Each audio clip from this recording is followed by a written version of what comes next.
The following program may contain coarse language, violence, nudity, mature subject matter, or scenes which may not be suitable for all viewers. Viewer discretion is advised. All Hit Radio.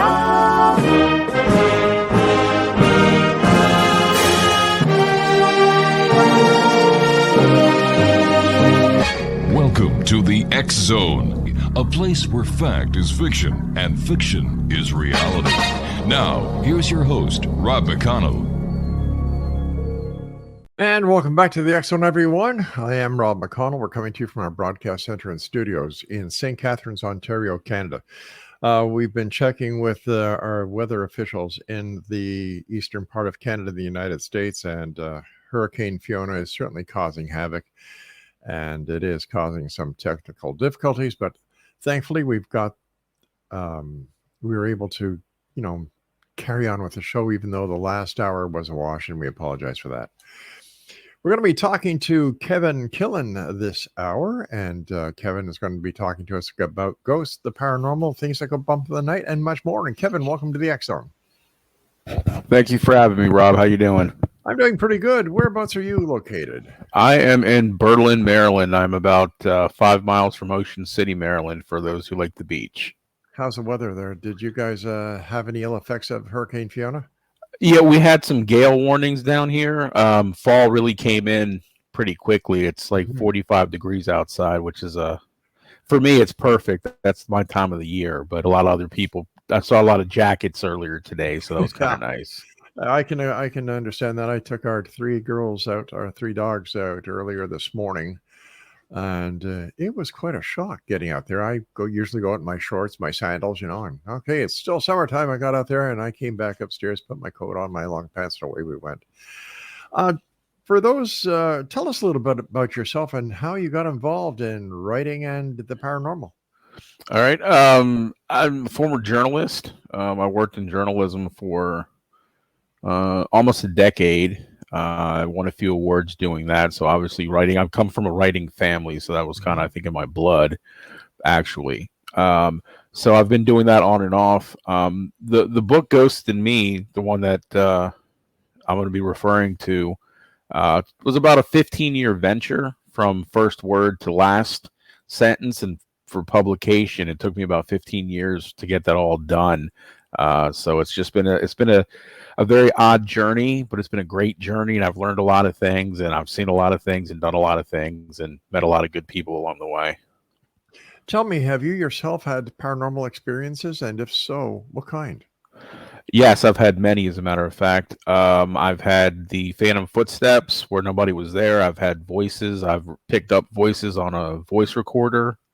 I've seen doors close by themselves. I've had apportation, which is basically having one object leave from where it is and appear in the same place. I've had things disappear on me and actually end up in weird places like 5 months later, which I thought they were gone.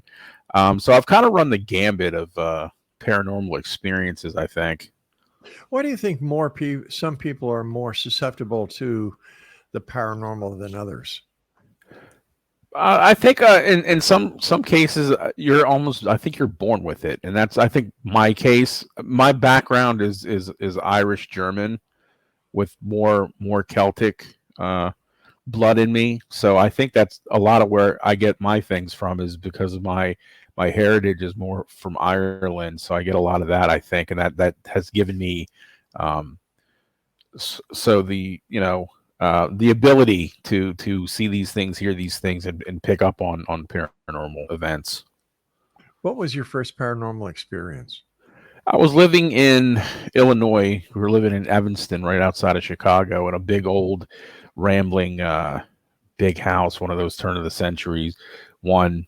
And I was with my mother. Everybody else had gone to somewhere with my father. I had three brothers and my father, and they went to an event. So it was just me and my mother, and we were downstairs in the living room, and I'd heard footsteps upstairs, clear footsteps. And I turned to her and said, "Who's that?" And my mother said, "Well, that's my little boy." And I didn't understand that because I was the only little boy in that house that I knew. So she said later on that she did that because she was afraid, because she thought somebody had broken into the house. But I distinctly remember those footsteps going up and down that hallway. I understand you've also heard voices and seen apparitions. Yes, I've done a lot of EVP work, electronic voice phenomena, where you will actually just run a tape recorder and things people spirits will speak to you when there's nobody else in the room or wherever you happen to be. I've actually picked up things outside in cemeteries. I've picked up things inside empty buildings, things like that.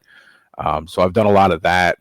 And that seems to work really well. I know a lot of people on these ghost shows want to have all this equipment, and that's great. But for me, a handheld tape recorder has worked best for me. How about the voices? I'm sorry, the apparitions. I've seen a few of them. The one that I clearly remember, I don't know if you're familiar with shadow people at all, but I actually had a really terrifying shadow experience living in Pennsylvania. Yeah. And that thing it was in my bedroom, and the thing went to the ceiling, and it was about 8 feet tall, and I don't know what this thing was. And my girlfriend at the time was kind of like, "Oh, you see him too?" As a matter of fact, I guess she'd been seeing it for a while and never said anything to me. And that was interesting. And that kind of took me down another rabbit hole, because I wanted to find out what the heck did I just see, because there was nothing else in that room that could have made that shadow, and we're on the second floor, so it wasn't from the outside, and I still have no idea to this day what that was.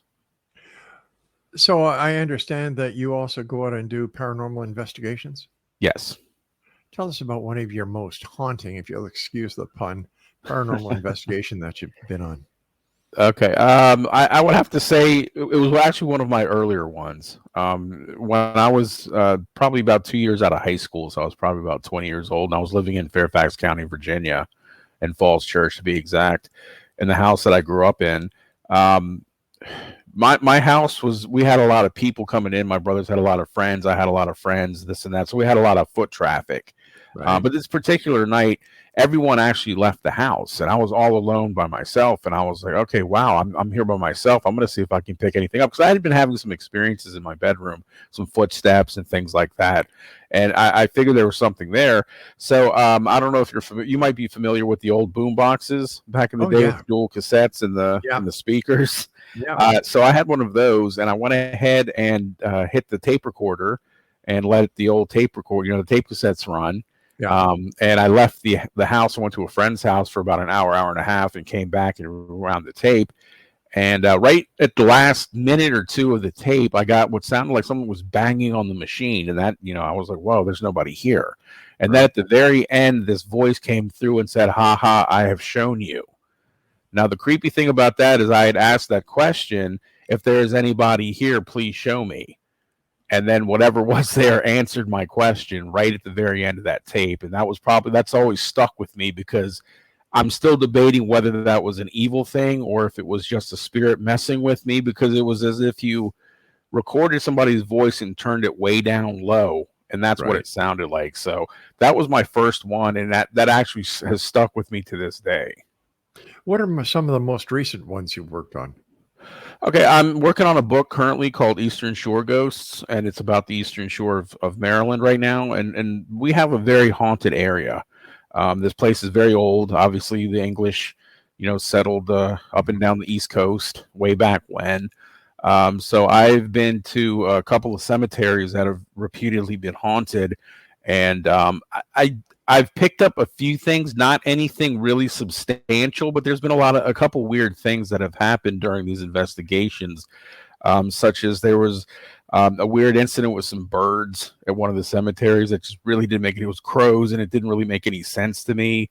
I kind of thought I saw something ducked behind a gravestone, and this was actually in the morning. This was about 7 o'clock in the morning, and I actually went over there, and there was nothing there. So I don't know if maybe I caught a glimpse of something, but that was probably one of the most recent ones that is really just kind of I'm baffled to what happened there, and I've still got a lot more to do to finish this book. So I'm excited about continuing to investigate.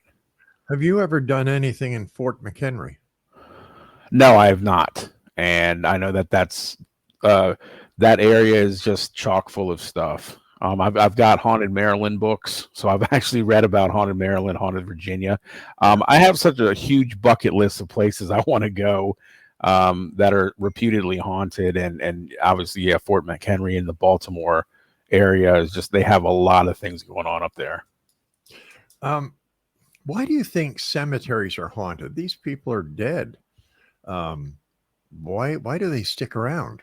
I mean, I understand that there's ghosts or spirits in bars, hotels, and they make visitations to those who have been left behind. But why would they stick around a cemetery? I believe that it's the energy. I think honestly, what it is it's their final resting place, and I think they're just kind of I don't think they, in my opinion, they don't stick around. They just kind of like float through. In my vision of how spirits can maneuver through the world or their world is the old Pac-Man game. Remember when you can go out the one side of the screen and then you come in the other side? That's what I envision spirits do in their world, in our world. That's how they go back and forth. And honestly, that's a theory I have about Bigfoot, but we'll get into that another time. But I think that's kind of how they see Bigfoots, as they teleport. And that's why I think what they do with cemeteries is they just kind of pop in and out. And I think the emotion when people go to cemeteries to visit their loved ones, put flowers on the graves and such, I think that brings that out, and they draw from that, and they can kind of take a look at them and say, hey, that's great, you're grieving for me. And I think that's what I don't necessarily think they're kept there, but they're brought there, I think, by the energy. All right, stand by. We've got to take a short break. We'll be right back. XO Nation, our guest is Kevin KILLEN. And Kevin, what's the best website for our listeners to visit you on and learn more about you? You can actually go to my email. It's KKILLEN, KKillen, B as in boy, T as in Tom, KKillenBT @gmail.com. And if you have any questions, concerns, or anything, please feel free to hit me up. I love talking to people. You could also visit me at ozarkmountain.com. That's the publishing company that publishes my book, and they have a little bit of a bio there. But the best way to directly talk to me is through my email. And where is your book available? Is it on Amazon, Barnes Yes, Noble, it's on Amazon. Pretty much any .com that sells books, you can pretty much get it. It's still in, I believe, in Barnes and Nobles, brick and mortar, but Amazon and Ozark Mountain are probably the two best places. All right, my friend, please stand by. We'll be back on the other side of this short break. This is the X Zone. I'm Rob McConnell. Don't go away. And welcome back, everyone. Kevin KILLEN is my guest this hour. And Kevin, what is the craziest experience you've ever had? Wow, that's a good question. I've kind of had so many. I don't know. Give me your top three. Give me your top three. Top three. Okay. Probably number one would have to be the EVP I just described, which was my first one. That kind of kicked off the whole wanting to find out what really is out there. Number one. Number two was when I was in college a few years later in Pennsylvania. I actually lived in a haunted house, and me and my roommate would we'd hear things, we'd see things, and we never said anything to each other until one time when my roommate was like, we were alone on a Sunday, I think. We were watching football or something, and he turns to me and said, "Hey, when you're by yourself, do you feel or hear any weird stuff going on around here?" And I felt like so relieved, because I thought I was going crazy, honestly. And we compared notes and talked about it. We were seeing and hearing the same things. And it turned out later, we found out that it was an old owner named George who had come back to make sure that we were going to take care of his house. But for about 5 or 6 months that we lived there, we really had a lot of crazy experiences. Really? Like the back door would open and it sounded like somebody would come in the house. So I'd be back in my bedroom and I'd come out thinking my roommate came home. He worked nights, and go out there, nobody's there. The door wasn't ever open. I'd hear the bathtub running, thinking it was him. Nobody would come out of the bathroom, and it wasn't him. Just weird things like that. The water would be running. The water it was sounding like the water was running, and actually 1 or 2 times the water did run. So it actually turned on the bathtub. Really? Yeah, it was the craziest thing. The toilet would flush by itself, and we'd think it was each other, and it wasn't either one of us. So I think that had to be probably right up there. And probably the third, when I was working in Virginia, I worked for many years in a residential facility for drug and alcohol patients. Right. And one week, I was working on a Saturday evening, and I'd always known that I'd experienced things for a few years working there by myself or whatever. But one day my director actually worked with me because she couldn't find anybody else to work. And she was scared of the dark, and she was scared. She was like, I don't know how you do this, blah, blah, blah.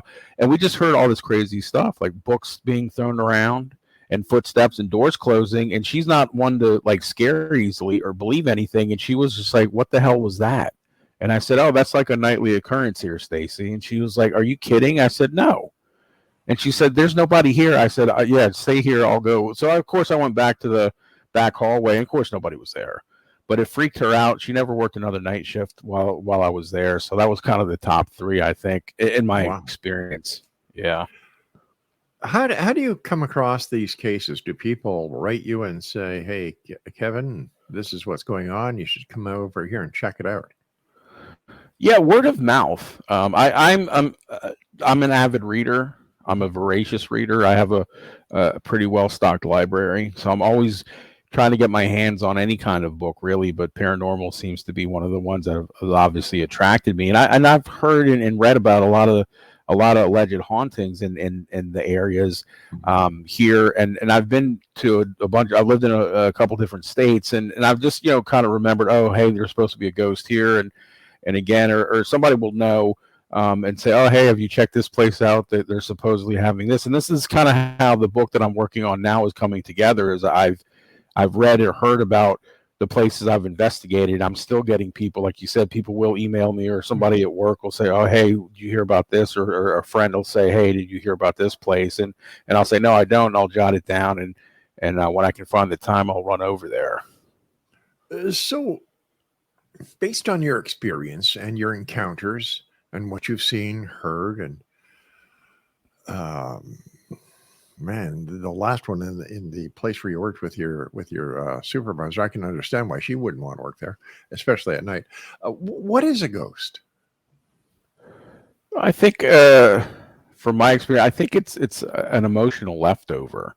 I think I'm not quite sure it's part of a soul. I'm not really sure it's that, but I think it's kind of an emotional leftover from our body. Like, when we pass, we have something that comes out. Maybe it's a soul, something like that. And I think it's just kind of a spirit, or whatever you want to call it. I know a lot of people have varied ideas what it may or may not be, but I just think it's kind of like leftover emotions and things like that.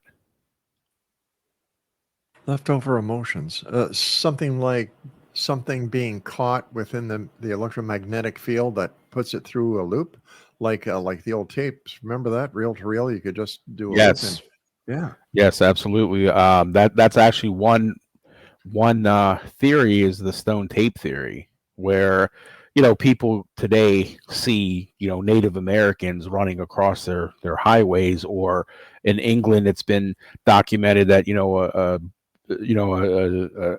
a century of Roman soldiers cross their path, and they're like, well, this is crazy. This is 2022. You can't see that. So again, that makes a lot of sense to me. And I think some of the things I've experienced obviously has to do with that. And I worked a little bit in radio in college, and I did understand the bulk eraser and the ions in the tape. So I honestly, that does make sense. If you think we have a magnetic field around the earth, that would totally make sense, that it would just kind of grab things. So what other aspects of the paranormal are you interested in? UFOs, Bigfoot? Yeah, I've never seen a UFO, but I do believe, I keep an open mind. There's just been, I think, too many things out there that can be just dismissed. Cryptids, I'm very interested in cryptids. And again, as I was explaining earlier, I've been in places in the wilds of certain places like West Virginia, where you could see where something like a Bigfoot would definitely be able to survive without being detected. But with everybody having a high definition camera in their phones these days, I don't understand why there hasn't been more photographic evidence of these creatures. And man, they've been evading humans from day one, I would imagine. And they do such a great job. We should get a hold of them and teach our troops how to do that. Yeah, absolutely. That's one thing that's always really kind of baffled me as well, is that I'd actually found out this recently. I was actually watching the movie Predator I don't know if you're familiar with that, Yeah, with sure. Arnold Schwarzenegger. And I always thought to Army, myself, maybe. why did the Army never set out, have soldiers go into the wilds of Eastern Washington to try and find Bigfoot? Well, they found out that they actually have done this, and they were so elusive, they never found anything. Man. And I always wondered about, what's going on. But again, my theory is simply where some people will say they're here all the time. I think that they go back and forth between portals. That's how you don't see them, is they can move through portals and get transported wherever they want to go through these holes in the earth that you can't see.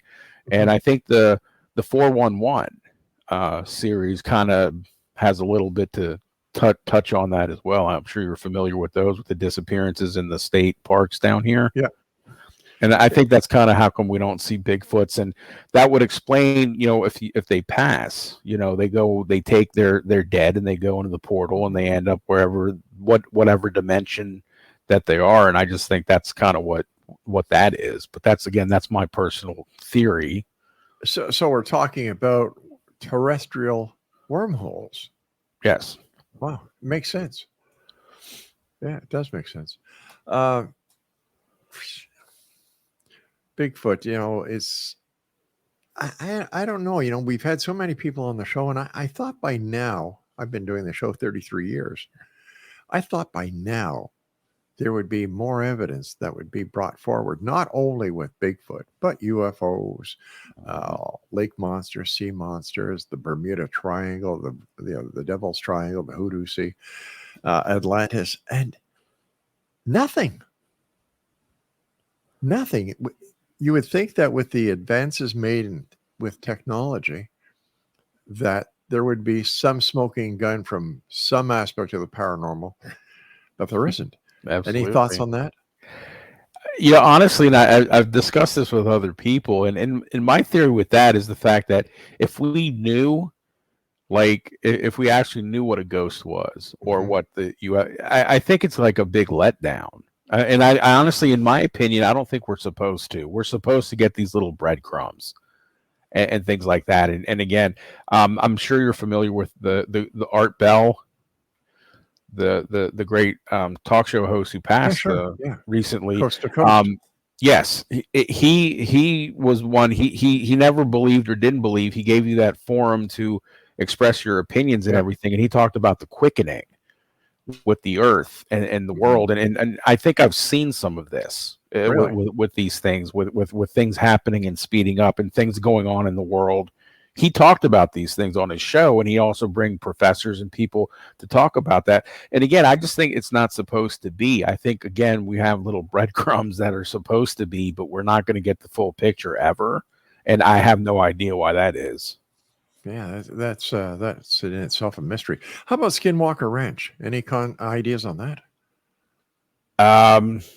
That place I would love to visit. Excuse me. I just know that there are places in this world where the energy is more concentrated and things do happen that are unexplainable. And I think a lot of these places are all tied together, because it's been documented that, you'll have a UFO event, you'll have a Bigfoot event, you'll have some haunting close together. And there's almost no way to not draw the conclusion that A plus B equals C. And I think that's kind of what that is. And again, the Native Americans were very intelligent, the way that they thought of things and did things, and they knew these things way back when. And of course, a lot of the white people didn't even want to listen to that, and they just kind of blew them off and everything. But they're very intelligent. A lot of their stories talk about these beings and things like the skinwalkers and this and that. And I've actually known some people that have been, Apache, native, Apaches, who have told me a lot of stories about Arizona, things like where they came from. And it's just amazing some of the stories that they talk about, and they're not joking. This is what they've believed and seen and everything. So I just think they're just pockets of energy that, it just is. So why do you think we don't listen to these people who have had these stories passed down generation after generation after generation? Well, I think there's still that stigma, and only recently have we kind of, I don't want to say mainstream because I hate saying that, but I think mainstreamed these things. So I'm actually reading stories about, UFOs and paranormal experiences in newspapers, where you never saw that before unless it was a Halloween thing, and then that basically did that. So I think, again, there's a stigma, and I always, when I first got into this, I didn't tell a lot of people either, because I knew that they thought I was crazy, and I knew I wasn't. But a lot of people, they're you'll tell them a story and they'll slowly back away and, oh, okay, sure, and give you that, and then they'll turn and run. And it's just like, okay. So, and I think that's one of the things that a lot of people don't want to talk about it. It's kind of like, because that, and also, and I'm going to throw this out there too, because I think this does go part and parcel, is that there have been a lot of breakthroughs in psychiatrics. Right. So I think, and again, with me I work with co-occurring people, and I've worked with them for many years. And I think that could be part of it as well, is that, when they say they're delusional and they're seeing things, they really are seeing things, but it's not paranormal. It's just, hey, if you take this drug, this will calm you down. So there's some of that too, but it's the stigma of mental illness, I think, and the craziness that I think a lot of people don't want to do that. And again, the way that the Native Americans have been treated in this country, especially over the years, it's just kind of like, a lot of people just don't give them the benefit of the doubt. But like I said, I've read a lot of material, and I've known some Native Americans, and they're great people. I agree with you there, my man. You and I have to take our break. Please stand by. And XO Nation, Kevin and I will return talking more about ghost hauntings, things that go bump in the night, and who knows what else we'll get into. Kevin, stand by. We'll be right back. Welcome back. Kevin KILLEN is our guest. And Kevin, what is your take on the alien abduction scenario? I think they're just what they are. They're probing us. The aliens do exist, and they're coming down here. They're trying to find, for whatever reason, I think maybe it's to not really immobilize, but find out what we're about. And I think, honestly, that they have more intelligence and stuff than we do. And I think a lot of these UFO sightings are increasing. And again, the government still will, play them off like, oh, it's a stealth bomber, this and that. But I think there's a little more to it than that. So I just think that they're just kind of here to say, yeah, we're here, and we'll do what we want. Do you think that these visitors, wherever they're from, pose a threat to humanity? No, I think they just want to learn. I think they just want to learn. And again, this one thing that I've come across with humanity is, if you look outside and you look at the mountains and you look at the trees and you look at the grass and some of the wonders of the world, and you think, okay, we can't be it. I mean, man likes to destroy things, but to create such beauty, that there has to have been something else before us. So again, like I said, I'm not going to get into a tangent on religion, because I consider myself spiritual, but there is something out there, I believe, whether it's whatever you want to call it, God or whatever. So I just think that they're kind of here to study like what we're doing.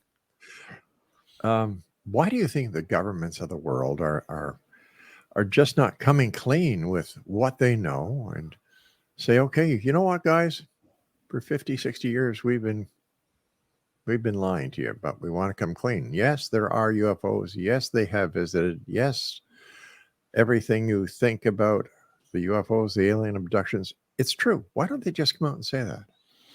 Well, I think knowledge is power for them, and if they keep it to themselves, it's kind of like the wily card player who keeps the cards close to their vest. And also, like I said, the whole knowledge is power thing is we'll disseminate this information when we need it for whatever purpose. And it may be for some sort of control. And I think, honestly, that's just what it is that it's just, they know these things. And again, I've had people tell me that who were in the military, high up in the military, that there's things that we'll never know, that the government knows so many different things, not just about UFOs, but other things that you're never going to know in your lifetime. But I think it's just knowledge is power, that kind of thing. Here's a hypothetical situation. You're driving on a main highway near where you live. It's late at night, 3:00 in the morning, let's say. You're the only vehicle on the road. All of a sudden, a spacecraft lands in front of you. You get out of your vehicle, and an alien gets out of his craft. You guys meet. What would be your conversation? Wow, that's a good question. basically, what are you doing here? That would probably be my first question. And basically, I remember the cartoons growing up and everything. It was always, they would say, take me to your leader, Right. which, I always thought that was silly. But again, I probably just, hey, what are you doing here? And then, maybe just talk. 'Cause I think a lot of them can read your thoughts. So you don't really have to verbally communicate with them. They'll know what you're going to say anyway. And that's, Okay. again, that goes towards their intelligence. But I think we just talk, basically, why are you here and what do you want? And what do you hope to accomplish? Things like that. I'm sure that you've heard about the crash in Roswell, New Mexico, going Yes. back to 47, I believe. Do you think it was UFO that was crashed there, or do you think it was an experimental craft or even the Mogul project?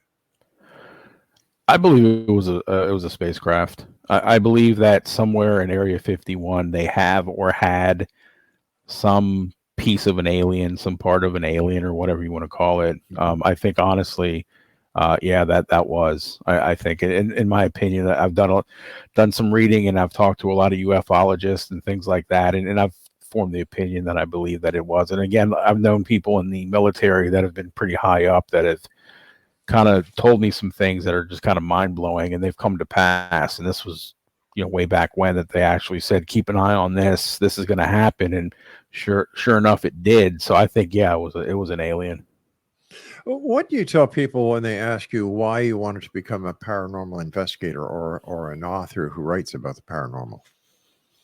Not to steal the line from the X-Files, but the truth is out there. I know that sounds pretty cheesy and cliche, but honestly, that's kind of what I do this for, is because I want to know why. Because again, when you have an experience of any kind of paranormal event, it changes your life forever. And I certainly have been changed since I was 5 years old when I had my first experience, and continue up to this day, where I'm having them more sporadically, but I'm still having them. So it's just I just want to know, like, what is this and why, And again, having a journalistic background, asking the 5 questions is always been my thing. How close do you think you are to getting your answer? Not even scratching the surface. Oh, Again, I think that the breadcrumbs are there, and that's all we're ever going to get. But that's what makes this exciting, because I could sit there and I could investigate this alleged haunted house and really get nothing. And somebody around the world can do the same thing, and they'll get all sorts of stuff, which is really cool. So again, it's just, that's another thing. It's kind of, some places would seem it was unfair, but I don't think we've even touched the surface of anything. All right, here's a strange question for you, since we're talking about the strange. All right. What 3 people, living or dead, would you invite to a dinner party? Number 1, Edgar Allan Poe. Why? I've loved Poe since I was about maybe 8, 9 years old. Really early on. I've followed, read a lot of his stuff throughout high school, throughout college, to this day. He's a fascinating figure, and obviously being a writer, and the things, and I just love to pick his brain about what really he was really about, and why did he write all these really dark things, even though he had a pretty horrible career. I don't believe he died drunk in a gutter, but that's just my opinion. I think something happened to him. All right, we've got Edgar Allan Poe. 2 more people. John Lennon. Oh, big time! I want to go to that dinner. That would be. My brother, who's older than me, turned me on to the Beatles at a very young age, and I followed John Lennon's career, and I've listened to a lot of videos and songs. I love the Beatles myself, but just there was something about that man. He was very intelligent, and he had so much to say. And in the short time he was here, he did change the world. And I just think, again, just asking him why and just letting him talk would just be, wow. I agree. I agree. Okay. Number 3. I'm going to go a little political here, and I'm going to say Gandhi. Ooh, that's not political. I think that's very wise. I mean, I know, with the whole, but again, with it would be Gandhi 1, and then Martin Luther King Jr. 1A. Those 2, and just basically, again, why do you, because I think honestly in some cases, in a lot of these cases with people like Gandhi and King, they were chosen to do this. Because not everybody can do these things, but these two people did what they did, and they were supposed to. It was somebody said you're going to do these things, and they did it, and they changed the world. And again, I just think they saw and did so many fascinating things, and they died way too young. Well, they just died. The way they died was horrible. You know, one thing that Martin Luther King proved is an old theory or an old saying I've always had. The difference between a dream and reality was doing it. He had the dream and he did it. Yes. You know, and Gandhi, a man must do what a man must do. Plain and simple. It seems that simplicity has been lost in this world of ours, Kevin. Yes. Life is simple. We complicate it. Mm-hmm. And it's like, what the heck? Hey, you and I have to take our final break. Great talking to you. And we'll be back on the other side as we wrap up this hour here in the X Zone with our special guest this hour, Kevin Killen. And when we get back, I'm going to let Kevin give you his email address so that if you have any questions or if you'd like to shoot some questions his way, we'll give it to you then. I'm Rob McConnell. This is the X Zone. Welcome back, everyone. Kevin Killen is our special guest. Kevin, give our listeners your email address again. Okay, it's KKillen. KKILLEN, B as in boy, T as in Tom at gmail.com, KKillenBT at gmail.com. If I may, Rob, just quickly, I was thinking 3 more people that I would actually love to talk to and pick their brain, and they're also deceased. Okay. I'm a big music lover. Kurt Cobain, Chris Cornell, and Lane Staley. I would love to talk to all 3 of them because I love their music, and they all had something to say, and they all died, in my opinion, way too soon. Who was it that the Righteous Brothers who did Rock and Roll Heaven? Yes. That's a hell of a song. Can you imagine those 3 with John Lennon sitting at the same table or a jam session? Yes, that would just be mind-blowing. Give me your take on the JFK assassination. In my opinion, I think the mob did it. I think because JFK made the deal with what was it named, Giancana? Mm-hmm. And he didn't give Giancana what the agreement was, and then Bobby Kennedy went after him. So I think, honestly, I think it was a mob hit. I think that, and again, like I said, I've been to Dealey Plaza, and it's got its own vibe. It's got a really weird vibe. It's unfortunate now because it was built up so much. They got like a really big freeway running next to it, but I could still feel like the remnants of just, you could feel it. It's a really eerie place. One more question for you, my friend. 9/11. You know,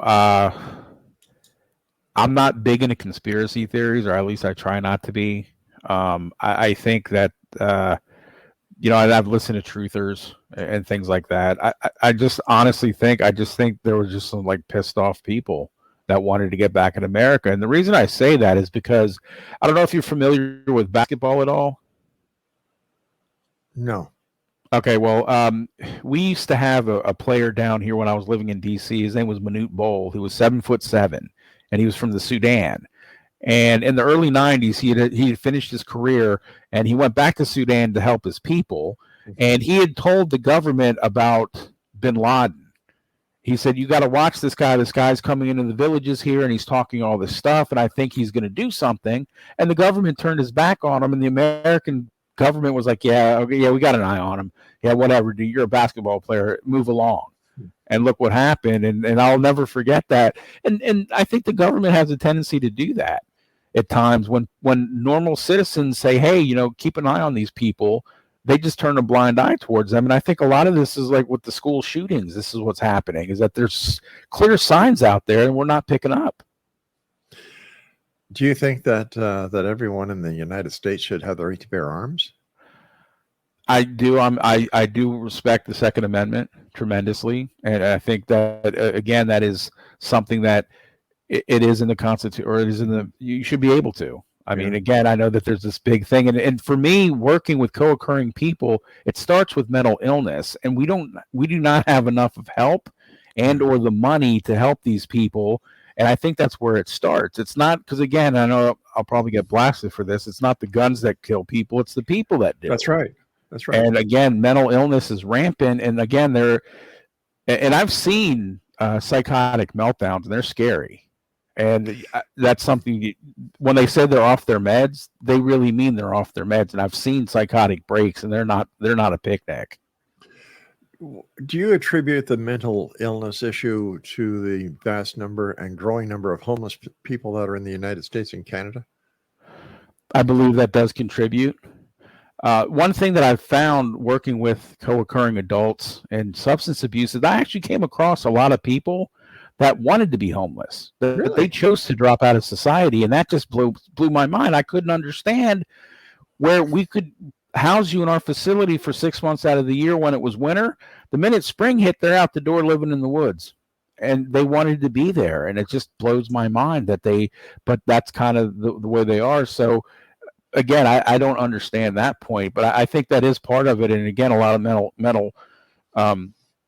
mental health is not addressed properly, and we do not have the resources to deal with it. I mean, you got these veterans coming back. You got the veterans now. You've got young people have a lot of stressors in their life, and people are just not getting help.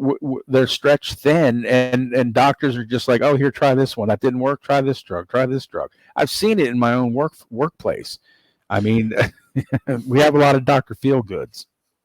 You know, you were talking about the way that the homeless feel when you were talking about them, in the winter time, in the hospitals or in the institutions, and then in the summer they sleep in the woods.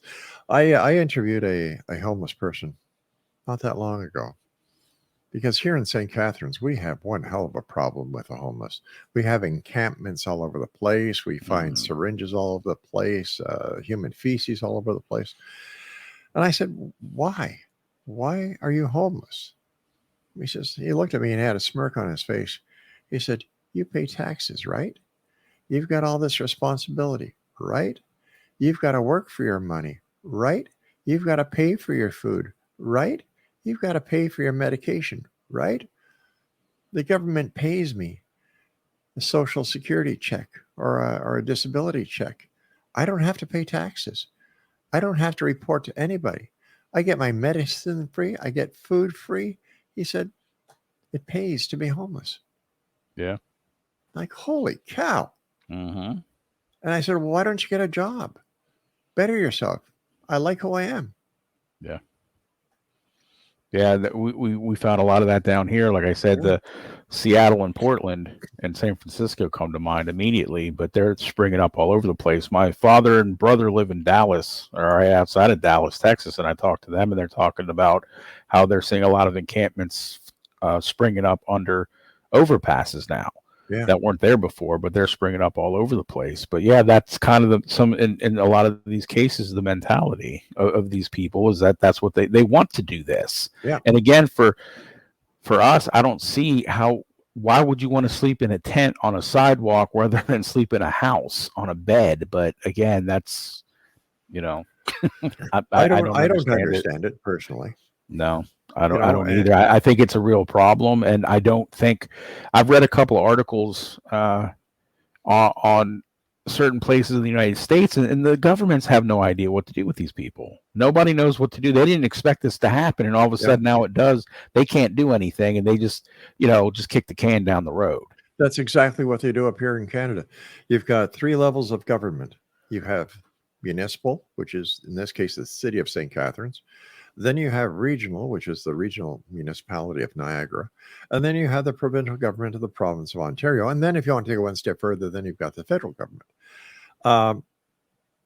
Between the city, the region, and the province, they kind of play the blame game and put the blame on everybody else except them. And it's come to a point where the city of Hamilton, which is about 40 minutes from here, actually puts their homeless on a bus with a $50 bill and drives them to St. Catharines. Wow. Yeah. But again, like I said, that gentleman, he made all the points. I mean, honestly, and kind of, if you think about it, who's the sucker? Yeah. And I hate to feel like, and again, I've had many of these conversations because we try to keep them in the facilities, but they're like, no, I'm going to go live in the woods till it's wintertime. And hey, listen, Kevin, the perfectly time has happy. come when you and I must say so long for tonight. Love to have you back on the air. It was great talking to you. And once again, give us your email address. Sure. It's KKILLEN, B as in boy, T as in Tom, KKillenBT@gmail.com. And I had a blast, and I would love to come back anytime. You got it, my friend. Take care of yourself. Be safe out there. Thank you. You do the same, sir. Still talking there, Kevin.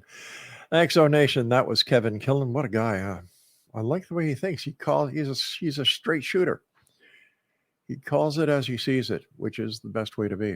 Hey, listen, XO Nation. When we come back from the break at the top of the hour, I'm going to be joined by my good friend, Dr. David Gruder. We're going to be talking about something very different that he's working on.